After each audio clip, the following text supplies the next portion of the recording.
تو کہانی شروع ہوتی ہے ساؤتھ کوریا کے ایک شہر سے، جہاں کیفے میں لوگ بیٹھے ہیں اور ٹی وی پر ایک مذہبی جماعت کے لیڈر کو سن رہے ہیں۔ وہ لوگوں کو ایک خوفناک حقیقت بتا رہا ہے، لیکن کوئی بھی اس کا یقین کرنے کو تیار نہیں۔ وہ بتاتا ہے کہ دنیا میں کچھ گنہگار لوگوں کو مرنے کے بعد جہنم لے جانے کے لیے جہنم کے جلاد خود آتے ہیں۔ پہلے اس شخص کو ایک فرشتہ آ کر پیشگوئی کرتا ہے کہ تمہارے پاس اتنا وقت ہے، اس کے بعد تم کو مرنا ہے اور تم جہنم جاؤ گے۔ اس کے بعد جب طے ہوا وقت پورا ہو جاتا ہے تو جہنم کے جلاد وہاں آ جاتے ہیں، انہیں دردناک موت دیتے ہیں اور پیچھے اس کی جلی ہوئی لاش یا یوں کہیں کہ باقیات رہ جاتی ہیں۔ اس کے بعد جہنم کے جلاد جہاں سے آتے ہیں وہیں غائب ہو کر چلے جاتے ہیں۔ نہ انہیں کوئی پکڑ سکتا ہے نہ روک سکتا ہے، وہ بہت بے رحم اور طاقتور ہوتے ہیں۔ لیکن کوریا میں ابھی تک کسی کے ساتھ ایسا نہیں ہوا تھا، اس لیے وہاں کیفے میں بیٹھے لوگ بھی اس پر یقین نہیں کرتے۔ لیکن ایک ٹیبل پر بیٹھا اکیلا شخص جم جی ہانگ بہت گھبرایا ہوا ہے اور خوف کے مارے اس کے پسینے چھوٹ رہے ہیں۔ اس کے موبائل پر 1:19 وقت ہو رہا ہے۔ وہ ڈر رہا ہے کہ جیسے ہی 1:20 ہوں گے جہنم کے جلاد آ جائیں گے۔ جی ہاں، اس شخص کی پیشگوئی ہو چکی ہے اور اب اسے مرنا ہوگا۔ کیفے میں لوگ گپوں میں مصروف ہیں۔ 1:20 ہو جاتے ہیں لیکن کچھ بھی نہیں ہوتا۔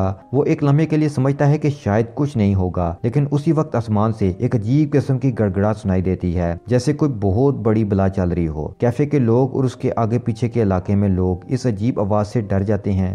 ایسے لگ رہا تھا جیسے آسمان پھٹ کر گر جائے گا۔ جم ابھی تک کیفے میں ہی ڈرا ہوا بیٹھا ہے۔ اچانک سے جہنم کے جلاد کیفے کو توڑتے ہوئے نمودار ہوتے ہیں۔ جم چیختا چلاتا بھاگتا ہے اور کیفے سے باہر آ کر رکی ہوئی ٹریفک میں چھپتا چھپاتا ہے۔ اپنی زندگی بچانے کے لیے وہ بھاگتا ہے۔ وہ 3 بے رحم جلاد اس کے پیچھے بھاگتے ہیں اور راستے میں آتی چیزوں کو توڑ پھوڑے ہیں۔ ایک جگہ وہ اسے پکڑ لیتے ہیں اور بہت بے رحمی کے ساتھ پٹک پٹک کر اس کو مار دیتے ہیں۔ ہر طرف خون ہی خون ہے۔ اس شخص کو مار مار کر قریباً مر کر کے آخر میں تینوں مل کر اس کی روح نکالتے ہیں اور اس کے جسم کو سفید روشنی سے جلا کر خاک کر دیتے ہیں۔ پیچھے صرف اس کا جلا ہوا ڈھانچہ بچتا ہے۔ جہنم کے جلاد اس کی جان لینے کے بعد واپس غائب ہو جاتے ہیں۔ سب لوگ دہشت زدہ ہیں۔ انہیں کچھ سمجھ نہیں آ رہا کہ یہ کیا مصیبت ان پر آن پڑی۔ پولیس اس کیس پر کام شروع کر دیتی ہے۔ چیف سارے افیسرز کو ان شیطانوں کو پکڑنے کا کہتا ہے اور ڈیٹیکٹیو کم ہونگ کو نیو ٹروتھ مذہبی تحریک سے تفتیش کا بولتا ہے، کیونکہ نیو ٹروتھ کا چیئرمین جن یانگ سو انٹرنیٹ پر مشہور ہے اور وہ سب کو اس بارے میں پہلے ہی بتا رہا تھا، اور جس جگہ یہ واقعہ پیش آیا وہ سب اس وقت اس جگہ مجمع لگائے ہوئے ہیں۔ نیو ٹروتھ کی بنیاد 2012 میں رکھی گئی، جس کا چیئرمین جن یونگ سو ہے۔ بعد میں اس مذہبی جماعت کے انتخاب پسند اراکین نے نئی جماعت بنا لی جس کا نام ایرو ہیڈ ہے۔ ایرو ہیڈ خطرناک مجرموں کی پہچان آن لائن لیک کر دیتے ہیں اور آن لائن پلیٹ فارم کو استعمال کرتے ہوئے اپنے نظریات کا کھلا پرچار بھی کرتے ہیں۔ پولیس کا ماننا ہے کہ یہ ایرو ہیڈ کے لوگ متشدد کارروائیوں میں بھی ملوث پائے گئے ہیں اور یہ اپنے مخالفین پر تشدد ان کو مارنے سے بھی گریز نہیں کرتے، کیونکہ چیئرمین جن یونگ سو کافی عرصے سے جہنم کے جلادوں کے بارے میں بتاتا آیا ہے۔ اس لیے جب کوریا میں یہ واقعہ پیش آیا تو پولیس نے اپنی تفتیش میں چیئرمین کو بھی شامل کر لیا۔ چیئرمین واقعہ کی جگہ مجمع سے خطاب کر رہا ہے اور ان کو ویڈیوز دکھا کر بتا رہا ہے کہ اس سے پہلے بھی جن لوگوں کو جہنم بھیجا گیا وہ بھی کرمنلز تھے۔ کوئی ڈرگز کا کام کرتا تھا تو کوئی ریپ اور رازدانی میں ملوث تھا، یعنی کہ وہ سب کے سب گناہگار تھے۔ انہیں اپنے گناہوں کی سزا ملی۔ خدا ہمیں دنیا میں جہنم کی ہلکی سی جھلک دکھا کر بتانا چاہتا ہے کہ گناہوں کو چھوڑ کر نیکی کی راہ پر آؤ، اور نیو ٹروتھ خدا کا یہ میسج دیتا رہے گا۔ ڈیٹیکٹیو چیئرمین سے تفتیش کی خاطر سوالات کرتا ہے۔ چیئرمین انہیں ان کے سوالات کے جواب بھی دیتا ہے اور اپنے خیالات بھی بتاتا ہے۔ چیئرمین ڈیٹیکٹیو کو پوچھتا ہے کہ آپ کی بیوی کو قتل کرنے والا اس وقت کہاں ہے؟ کیا آپ کو لگتا ہے کہ اسے پچھتاوا ہے؟ وہ تو آزاد گھوم رہا ہے۔ اسی رات اس شہر میں ایک اور عورت کی موت کی پیشگوئی ہوتی ہے۔ فرشتہ آ کر اسے بتاتا ہے کہ 5 دن بعد اس کی موت ہو جائے گی، اس کا جہنم جانا طے ہے۔ وہ عورت سنگل موم ہے اور اس کے 2 بچے ہیں۔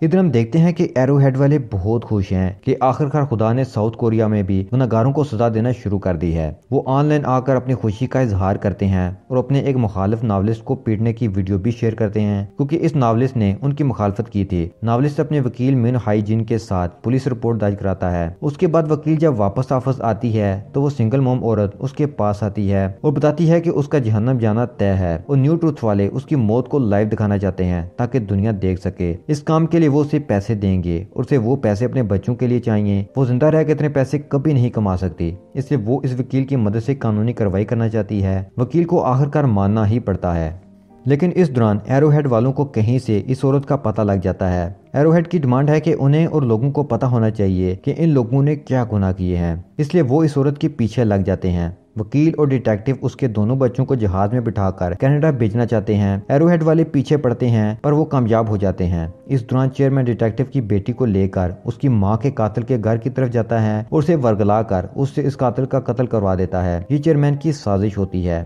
इधर एक जगह तय कर ली जाती है और सिंगल मोम की मौत को लाइव चलाने की सारी तैयारियां मुकम्मल हैं। मीडिया वाले कैमरे लगाकर बैठे हैं और पुलिस इन 3 जहन्नम के जलादों को पकड़ने के लिए तैयार। जलाद आते हैं और इस औरत की जान लेकर चले जाते हैं। कोई उनका कुछ भी बिगाड़ नहीं सका। इस वाकया के बाद सब लोग न्यू ट्रुथ को फॉलो करना शुरू कर देते हैं और चेयरमैन रातों रात पूरी दुनिया में मशहूर हो जाता है, क्योंकि वो पिछले 10 सालों से उन्हें यही बता रहा होता है। इधर वकील को और उसकी मॉम को एरोहेड वाले पकड़कर पीटते हैं, क्योंकि उसने इस औरत का साथ दिया होता है। डिटेक्टिव को पता चलता है कि उसकी बेटी चेयरमैन के घर थी और अब तक नहीं मिली, तो वो चेयरमैन के घर जाता है, जहाँ से चेयरमैन उसे अपने पास एक पुराने वीरान यतीम खाना में बुला लेता है और उसे अपनी कहानी सुनाता है। इधर वकील एक पुराने मीडिया के बंदे किम के पास खुफिया तौर पर चेयरमैन की एक पुरानी इंटरव्यू की रिकॉर्डिंग लेने पहुंच जाती है, जिससे वो चेयरमैन के खिलाफ सबूत इकट्ठे कर सकती थी या उसकी हकीकत सबके सामने ला सकती थी, क्योंकि 20 साल पहले चेयरमैन जब यतीम खाना में था उसकी भी मौत की पेशगोई हो चुकी थी और आज रात उसकी मौत के लिए जहन्नम के जलाद आने वाले हैं। अगर लोगों को ये पता चल जाए कि न्यू ट्रुथ मजहबी तहरीक का बानी को भी जहन्नम के जलाद मार गए, तो न्यू ट्रुथ को लोग फॉलो करना छोड़ देंगे और चेयरमैन चाहते हैं कि ऐसा ना हो, इसलिए उसकी मौत खुफिया रहेगी। वो किम को वकील को मारने का कहता है और किम बाद में नया चेयरमैन बन जाएगा। किम ऐसा ही करता है। इधर डिटेक्टिव की बेटी ने अपनी माँ के कातिल का कत्ल किया हुआ है और चेयरमैन डिटेक्टिव को ब्लैकमेल करता है कि या तो तुम सच का साथ दो और सच बोलकर दुनिया को सच बता दो कि चेयरमैन की हकीकत ये है, अपनी बेटी की भी हकीकत बताकर उसे जेल भेज दो, या फिर तुम बेटी को बचाओ और मेरा सच भी छुपा लो। डिटेक्टिव के सामने चेयरमैन की जान जहन्नम के जलाद आकर ले जाते हैं और डिटेक्टिव खामोश रहता है।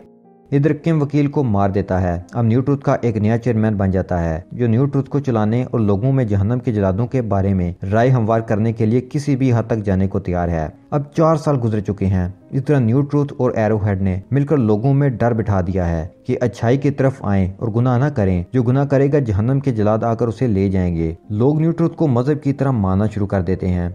बच्चे अपने माँ बाप के गुनाह बता रहे हैं, लोग ऑनलाइन आकर अपने गुनाह बता रहे हैं। यानी एक अजीब सा डर का माहौल है जो इन जहन्नम के जलादों और इस मजहबी जमात ने दुनिया में फैला दिया है। इस तरह मीडिया पर्सन बे के एक साथी की पेशगोई होती है और वो एक वीरान जगह जाता है ताकि किसी को पता न चल सके कि वो भी पापी था। बहुत से लोग ऐसा कर रहे थे। लोग अपनी इज्जत बचाने के लिए अगर उनकी पेशगोई हो जाती तो वो या तो अपनी जान खुद ले लेते या फिर किसी वीरान जगह चले जाते। बे का साथी बे को बताता है कि एक खुफिया तंजीम है जो लोगों की इस मौत को खुफिया रखते हैं और लाश गायब कर देते हैं ताकि लोगों की इज्जत बच सके। उसके मरने के बाद इस तंजीम के मेंबर आते हैं, उसकी लाश टिकाने लग जाती है। बे इनको देख लेता है और वो उन्हें जानता भी होता है। इनमें मिस मैन भी होती है। जी हाँ, न्यू ट्रुथ वाले उसे मरा हुआ समझकर चले जाते हैं, लेकिन वो बच जाती है। अब वो सोडो की अहम रुकन है। बे की बीवी हॉस्पिटल में है जहाँ उसके बच्चे की पैदाइश होती है। बे जब अगली सुबह हॉस्पिटल आता है तो उसकी बीवी उसे बताती है कि उसके न्यू बॉर्न बेबी की भी पेशगोई हो चुकी है। जब फरिश्ता आया तो नर्स ने उसकी रिकॉर्डिंग कर ली। वो बहुत परेशान होते हैं कि चलो बाकी लोगों ने अपनी जिंदगी में कोई ना कोई गुनाह किया होगा, इसलिए उन्हें जहन्नम के जलाद आकर मारते थे,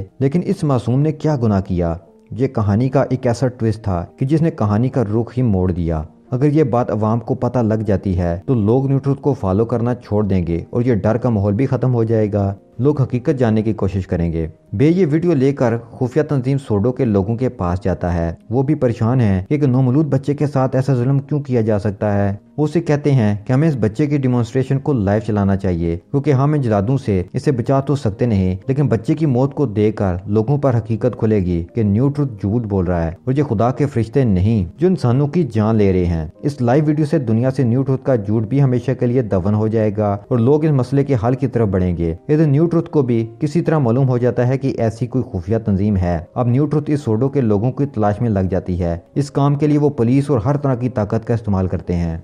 वो सोडो के बड़े ओहदेदारों की मालूमात हासिल कर लेते हैं, उन्हें पकड़ना भी शुरू कर देते हैं। सोडो के चेयरमैन को पकड़कर वो उसे जिंदा जला देते हैं और बाकी ओहदेदारों को भी मारना शुरू कर देते हैं, लेकिन एक ओहदेदार मिस मिन बच जाती है। बे की बीवी बहुत डरी हुई है, उससे कुछ समझ नहीं आता कि वो क्या करे। वो न्यू ट्रुथ के ऑफिस पहुंच जाती है, उन्हें बता देती है कि उस बच्चे की मौत की पेशगोई हो चुकी है। वो भी परेशान हो जाते हैं, लेकिन वो उससे कोई सबक सीखने और गलत को गलत कहने के बजाय उस बच्चे को पकड़कर छुपाने की कोशिश करते हैं ताकि आम लोगों तक ये खबर ना पहुंच सके, वरना न्यू ट्रुथ मजहब को लोग छोड़ देंगे, फिर कोई भी उनकी बात नहीं सुनेगा और वो ऐसा किसी भी कीमत पर नहीं चाहते थे। बे सोडो के आदमियों और मिन के साथ न्यू ट्रुथ ऑफिस पहुंच जाता है और किसी तरीका से वो अपनी बीवी और बच्चे को वहां से निकाल लेता है और एरोहेड के अहम रुकन के घर छुपने पहुंच जाते हैं, जो कि वही आदमी है मिस्टर ली जो लाइव आकर न्यू ट्रुथ को डिफेंड करता था। उसकी भी मौत की पेशगोई हो चुकी है, इसलिए उसने भी सोडो के साथ राब्ता किया था ताकि उसकी मौत भी खुफिया रहे। मिस मिन उसके चैनल पर लाइव आकर सारी दुनिया को बच्चे की मौत की पेशगोई की खबर सुना देती है। अब सारी दुनिया हैरान है और हंगामा बर्पा हो जाता है कि ये कैसे हो सकता है। इधर न्यू ट्रुथ वाले परेशान हैं कि वो लोगों को कैसे यकीन दिलाएं कि ये मासूम बच्चा भी गुनाहगार है, इसलिए इसका जहन्नम जाना तय है। उन्हें कुछ समझ नहीं आती। मिस्टर ली अपने घर से बाहर आता है और न्यू ट्रुथ से राब्ता करता है। उन्हें बताता है कि उसने तो हमेशा खुदा के लिए काम किया, उसका डिमॉन्स्ट्रेशन कैसे हो सकता है। न्यू ट्रुथ उसे यकीन दिलाते हैं कि खुदा से गलती हो गई है और बच्चे की पेशगोई गलती से हुई है। अब जो खुदा ने मिस्टर ली को चुना है कि वो इस गलती को सुधारे और इस बच्चे को मार दे और खुद अपनी कुर्बानी दे ताकि खुदा की गलती को सुधारा जा सके। ली घर आकर बे और उसकी बीवी पर हमला कर देता है ताकि बच्चे को मारा जा सके, लेकिन बे की बीवी बच्चे को लेकर बाहर आ जाती है और कॉलोनी के सब लोग भी बाहर आ जाते हैं और अपने मोबाइल से लाइव हो जाते हैं। अब सारी दुनिया ये वीडियो देख रही है। इसी तरह बच्चे की मौत का वक्त आन पहुंचता है और जहन्नम के जलाद भी आ जाते हैं। वो बच्चे को मारने की खातिर उस पर हमलावर होते हैं, लेकिन माँ भागती है और बचाने की कोशिश करती है। बे भी जहन्नम के जलादों से लड़ पड़ता है, लेकिन जलाद बेरहमी से इन दोनों को पीटते हैं। दोनों एक दूसरे से खुद को बांध लेते हैं और बच्चे को अपने नीचे छुपा लेते हैं। जहन्नम के जलाद इन दोनों को सफेद रोशनी से जलाकर राख कर देते हैं और गायब हो जाते हैं। सब लोग परेशान हैं कि पेशगोई तो बच्चे की हुई थी, तो इन दोनों को भी जहन्नम के जलादों ने क्यों मार दिया। जब लोग पास जाते हैं तो देखते हैं कि बच्चा अभी जिंदा है, उसे कुछ भी नहीं हुआ। ये बहुत ही नाकाबिले यकीन सूरत हाल होती है। न्यू ट्रुथ के बंदे वहां पहुंच जाते हैं और लोगों को अपनी चिकनी चुपड़ी बातों से इस वाक़या को संभालने की कोशिश करते हैं, लेकिन अब लोग उनका यकीन नहीं करते और आगे से बोल पड़ते हैं कि तुम लोग झूठे हो और उनको वहां से भगा देते हैं। मिन बच्चे को लेकर बाहर आती है और टैक्सी ड्राइवर की मदद से किसी खुफिया जगह की तरफ निकल जाती है। तो दोस्तों अब आते हैं एंडिंग की तरफ। सीजन 1 में एंडिंग सिर्फ इतनी है कि लोग न्यू ट्रुथ को छोड़ रहे हैं और वो इस बात को हजम नहीं कर पाए कि एक बच्चा कैसे जहन्नम में जा सकता है, वो तो मासूम है। और दूसरा न्यू ट्रुथ डिटाई के साथ इस वाक़या को डिफेंड भी कर रहा है, इसलिए न्यू ट्रुथ का इख्तिताम नजर आ रहा है। लेकिन इस सीजन के एंड में ये नहीं दिखाया गया कि जहन्नम के जलादों की हकीकत क्या है, ये कहाँ से आते हैं और वो फरिश्ता कैसे लोगों के पास आकर मौत की पेशगोई करता है। ये सब कुछ उसके सीजन 2 में दिखाया जाएगा। एंडिंग में एक और ट्विस्ट रखा गया है। आखिरी सीन में दिखाया जाता है कि इस औरत की बाकियात जिसकी डिमॉन्स्ट्रेशन लाइव दिखाई गई थी, वो उसी जगह शीशे में पड़ी थी। अचानक से उसमें हलचल होती है और उसकी गली सड़ी हड्डियों में जान आना शुरू हो जाती है। फिर उसकी हड्डियों पर गोश्त चढ़ना शुरू हो जाता है और अचानक से वो औरत वापस जिंदा हो जाती है।